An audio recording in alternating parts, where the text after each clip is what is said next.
In Los Angeles, Neil enters the hospital and crosses several corridors until he finds the back door. Because he's wearing a uniform, nobody suspects anything. Once outside, he steals one of the ambulances.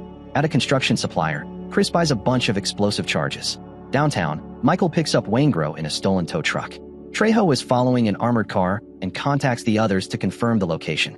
Chris joins Neil in the ambulance, and all 5 thieves put on masks to hide their faces. Neil stops the ambulance in the middle of the road to make the armored car stop too. Then the tow truck crashes against it and sends it rolling. The armored car ends up crashing against a bunch of vehicles in a dealership parking lot.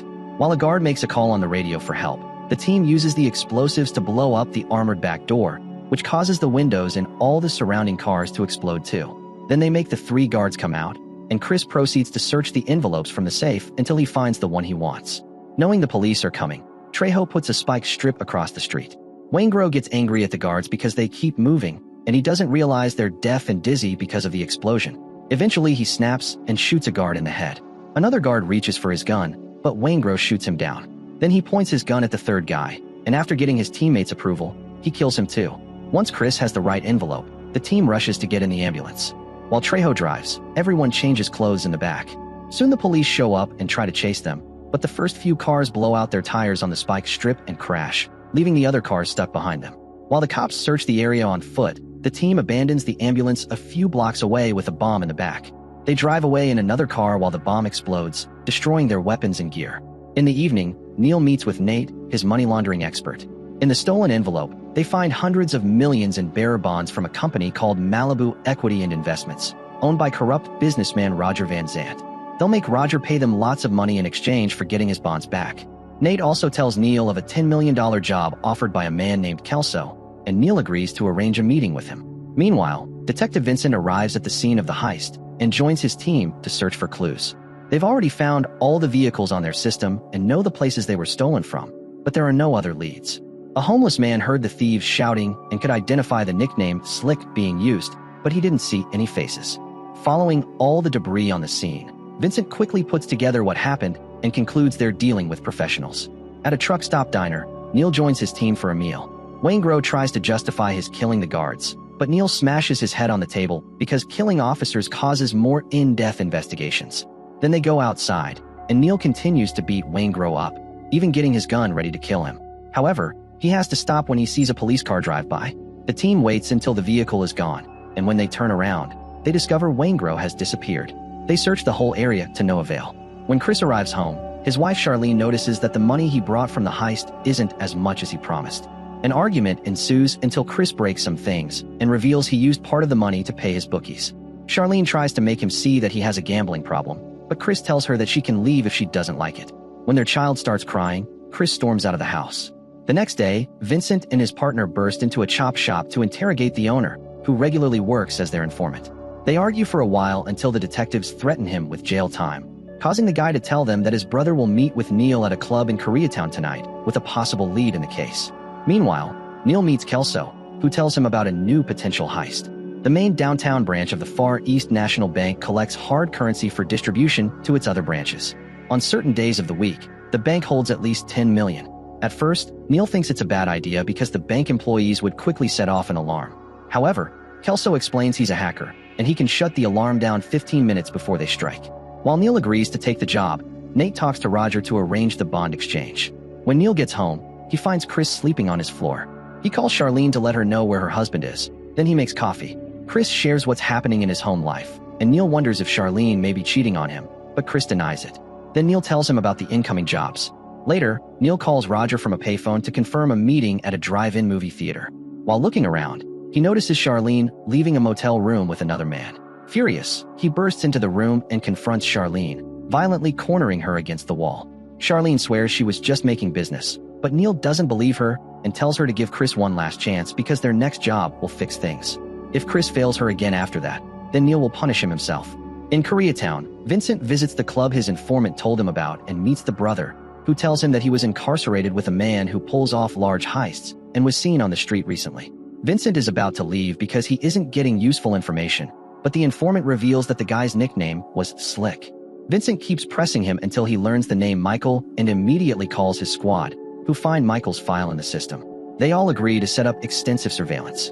At the empty drive-in theater, Neil meets with Roger's drop man, and they begin the exchange while they stay in their cars. However, there's a second guy slowly sneaking around that gets close enough to the window to try to shoot Neil. Thankfully, Chris has been hiding nearby all along for situations like this and warns Neil through his headset. Neil sees the assassin in the mirror and drives the car in reverse, which crushes the man's leg. As Neil drives away, Chris opens fire, so the drop man also speeds up and leaves his partner behind. The assassin tries opening fire at Neil's vehicle, but both Neil and Chris start shooting at him at the same time, and Neil ends up running over him with the car. The driver almost escapes the theater, but he's shot down by Michael. Afterward, Neil checks the payment envelope and finds scrap paper instead of money. He calls Roger to cancel the deal and swears to kill him. That night, Neil and his friends have dinner together with their wives and kids, unaware that the police are watching them. They recognize Chris and Michael from other cases, but not Neil. Meanwhile, Waingro is at a motel with a working lady. After she finishes her services, he reveals he's the infamous serial killer who goes after night workers and quickly kills her. Moments later, the police are investigating the crime scene, and Vincent has to stop the victim's mother from coming too close to the body. The lady has a breakdown, and Vincent comforts her the best he can. A few nights later, Vincent and his men hide in a van near a precious metals repository, where Michael deactivates the alarm system by climbing the utility pole. While Neil stands guard, Chris breaks the lock and goes inside to find the safe. He then uses special tools to try to break it open. When one of the cops puts down his rifle against the van wall, Neil hears the noise and immediately rushes into the building to announce they're leaving. The trio goes away without stealing anything, and Vincent tells his men not to arrest them. A simple breaking and entering would give them just a few months of jail, and Vincent would rather catch them on something bigger. The next day, Vincent and his men find Charlene's lover and interrogate him for information. Meanwhile, Neil tells the team that the police must have bugged their phones and thinks they should lie low for a while. However, Chris is in desperate need of money and convinces him to do Kelso's job. The team goes to a shipyard to make some plans, and the cops watch them from afar. After the criminals leave, the police try to figure out what the team is planning to do in that area. There's nothing of value to steal there, which makes Vincent realize this is a trap to make the officers reveal themselves. On top of a crane, Neil takes pictures of the entire group. That night, Neil meets with Nate, who gives him intel on all the detectives and how they work. He also shares the schematics for Kelso's bank heist, and Neil thinks it's worth the risk. Meanwhile, Vincent gets on the surveillance helicopter that is trailing Neil. After flying for a while, he finally finds him and leaves the chopper to get in a car instead. Vincent chases after Neil, who pulls over to look less suspicious. To Neil's shock, Vincent tells him they should have coffee and asks him to follow him. Minutes later, both men are at a diner discussing how their private lives suffer because of their jobs. Suddenly, Vincent says he doesn't like killing, but he will kill Neil to stop him from killing an innocent. In return, Neil says he won't hesitate to shoot him either. The next day, Vincent arrives at the station and is furious to learn that Neil and his team have managed to disappear without the surveillance team noticing. It turns out the thieves are working at the bank's parking lot, where they're getting things ready for the heist. At the same time, Waingro shows up at Roger's office to offer a deal. Later, Neil takes Chris and Michael to a diner where he recognizes Donald, an old prison friend of his who is working in the kitchen while on parole. At that moment, they get a call from Trejo, who informs them that the police are following him, so he won't be able to join them for the heist. Neil decides to approach Donald and offer him Trejo's job, which Donald immediately takes. On his way out, Donald pushes his boss to the ground for treating him like trash. Afterward, Neil, Michael, and Chris enter the bank through different doors. Once they're in the correct positions, Chris begins beating up a guard and ties him up while his friends threaten everyone with weapons to keep them down, disarming the rest of the guards in the process. Neil assures all the hostages that they won't lose a dime because it's insured by the government, so as long as they don't move, nobody gets hurt. Then Neil punches a manager and gets his key, which they use to access the safe and fill their bags with cash. At the police station, the detectives receive information from one of their criminal informants and learn about the bank heist.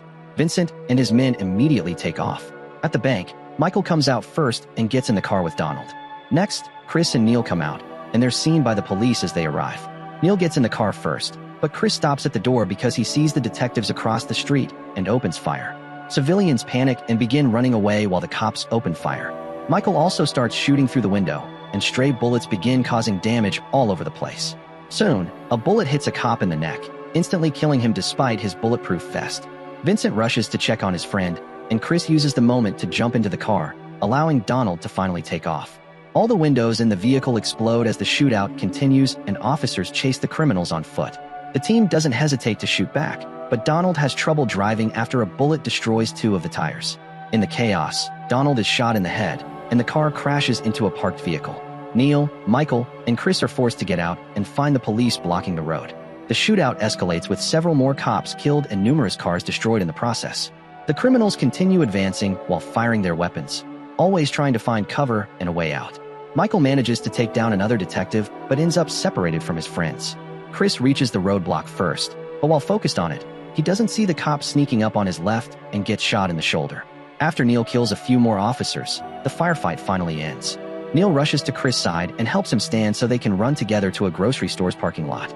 A few surviving officers pursue them, so Neil keeps shooting, killing more cops while civilians scream in horror. Vincent does his best to guide the panicking people to safety. Since the police are occupied with civilians, Neil manages to get Chris into a car, and they drive away. Meanwhile, two detectives chase after Michael, who scares patrons in a restaurant before crossing a fountain. The chaos causes a kid to be left behind, and Michael grabs him for protection.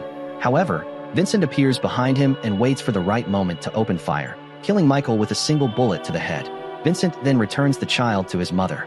When the heist is reported on the news, Donald's girlfriend learns of his death, and Charlene realizes her husband is in serious trouble. Neil takes Chris to a doctor friend, who removes the bullet and administers medication. Chris has a fractured clavicle, but Neil refuses to let him rest for long. After changing into clean clothes from the doctor, Neil tells Chris that Nate will pick him up and keep him hidden until it's time to leave town. Neil suspects Trejo has been leaking information to the police and needs to find an alternate escape plan. Chris announces he's not leaving without Charlene, but Neil insists he must, as she's a liability. Meanwhile, Charlene calls her lover and asks him to take her and her baby away. Shortly after, Neil sneaks into Trejo's house with his gun drawn, only to find Trejo's wife dead on the bed. He searches further and finds Trejo bleeding on the floor. Trejo reveals that Waingro and Roger threatened him into cooperating with the police by endangering his wife. When Neil tells him she's already dead, Trejo begs for mercy, and Neil shoots him before leaving. Neil calls Nate on his way out to check on Chris and get Roger's address. At the same time, Vincent and his team raid an apartment and drag a man out onto the balcony. Vincent throws him through the balcony door and grabs him by the hair, demanding to know who tipped off the police. The man confesses it was Waingro. Meanwhile, Neil sneaks into Roger's backyard, sees him watching TV, and throws a chair through the window to break in. Pointing a gun at Roger, Neil demands Waingro's location. When Roger claims ignorance, Neil shoots him multiple times.